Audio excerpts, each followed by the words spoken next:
ಕರ್ತನಲ್ಲಿ ಪ್ರಿಯವಾದವರೇ, ಯೇಸು ಕ್ರಿಸ್ತನ ಉನ್ನತವಾದ ನಾಮದಲ್ಲಿ ನಿಮ್ಮೆಲ್ಲರನ್ನು ವಂದಿಸುತ್ತೇನೆ.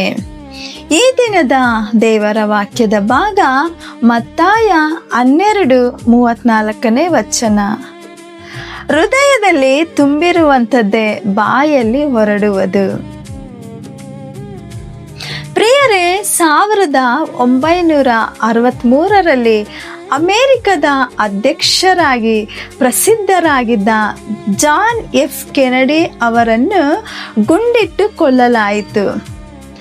ಅವರ ಬೆನ್ನಲ್ಲೇ ಅವರ ಸ್ವಂತ ಸಹೋದರರಾದ ರಾಬರ್ಟ್ ಕೆನಡಿಯವರು ಅಧ್ಯಕ್ಷ ಸ್ಥಾನಕ್ಕೆ ಸ್ಪರ್ಧಿಸಿದರಂತೆ. ಅವರು ಖಂಡಿತವಾಗಲೂ ಜಯಶಾಲಿಯಾಗುತ್ತಾರೆ ಅಥವಾ ಗೆಲ್ಲುತ್ತಾರೆ ಎಂದು ಎಲ್ಲ ಜನರು ನಿರೀಕ್ಷಿಸಿಕೊಂಡಿದ್ದರು.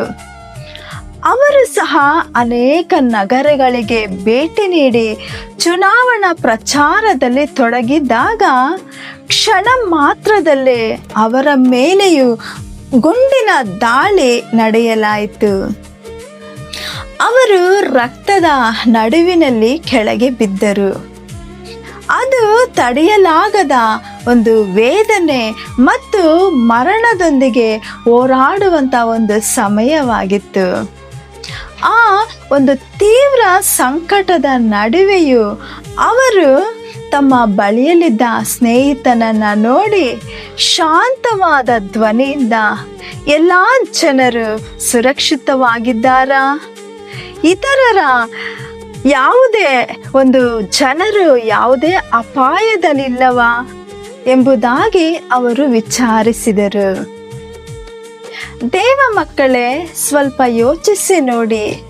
ಮರಣದ ಅಂಚಿನಲ್ಲಿದ್ದ ಆ ಕ್ಷಣದಲ್ಲೂ ಅವರ ಮನಸ್ಸು ಇತರರ ಕ್ಷೇಮವನ್ನು ಮತ್ತು ಸುಖವನ್ನೇ ಬಯಸುತ್ತಿತ್ತು. ತಾನು ಮರಣ ಹೊಂದಿದರೂ ತನ್ನನ್ನು ಪ್ರೀತಿಸುವ ಜನರು ಸುಖವಾಗಿ ಬಾಳಬೇಕೆಂದು ಅವರು ಹಾರೈಸಿದರು.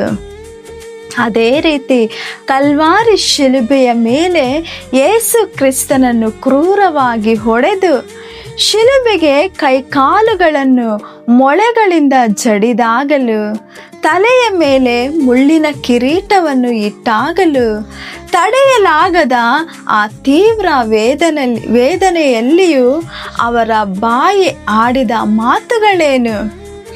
ಅವು ಇತರರನ್ನು ಶಪಿಸುವಂಥ ಮಾತುಗಳಾಗಿರಲಿಲ್ಲ ಅಥವಾ ಗೋಳಾಟದ ಒಂದು ಮಾತುಗಳಾಗಿರಲಿಲ್ಲ, ಗೊಣಗಾಟದ ಒಂದು ಮಾತುಗಳಾಗಿರಲಿಲ್ಲ. ಬದಲಿಗೆ ಪ್ರೀತಿಯ ಮಾತುಗಳಾದ, ತಂದೆಯೇ ಇವರನ್ನ ಕ್ಷಮಿಸು ಎಂಬ ಮಾತುಗಳಾಗಿದ್ದವು. ಪ್ರಾರ್ಥನೆಯ ಮಾತುಗಳು ಮತ್ತು ನಮಗಾಗಿ ವಿಜ್ಞಾಪಿಸುವಂತ ಮಾತುಗಳಾಗಿದ್ದವು. ಇಂದು ನಾವು ಪ್ರತಿದಿನ ಹೇಗೆ ಜೀವಿಸುತ್ತಿದ್ದೇವೆ? ಏನನ್ನ ನಾವು ಮಾತನಾಡುತ್ತಿದ್ದೇವೆ? ನಮ್ಮ ಮಾತುಗಳು ಇತರರಿಗೆ ಪ್ರೀತಿ ಮತ್ತು ಸಾಂತ್ವನವನ್ನು ಅಥವಾ ಒಂದು ಸಂತೈಸುವಿಕೆಯನ್ನು ನೀಡುವಂಥ ಮಾತುಗಳಾಗಿದೆಯಾ? ಅಥವಾ ಇನ್ನೊಬ್ಬರನ್ನು ಚುಚ್ಚುವಂಥ ಮಾತುಗಳು ಮತ್ತು ಕೋಪಗೊಳಿಸುವಂಥ ಮಾತುಗಳು ಮತ್ತು ದುಃಖಕ್ಕೀಡು ಮಾಡುವಂಥ ಮಾತುಗಳಾಗಿವೆಯಾ ಎಂದು ನೀವೇ ಯೋಚಿಸಿಕೊಳ್ಳಿರಿ. ಹೃದಯದಲ್ಲಿ ತುಂಬಿರುವಂಥದ್ದೇ ಬಾಯಲ್ಲಿ ಹೊರಡುವಂಥದ್ದು.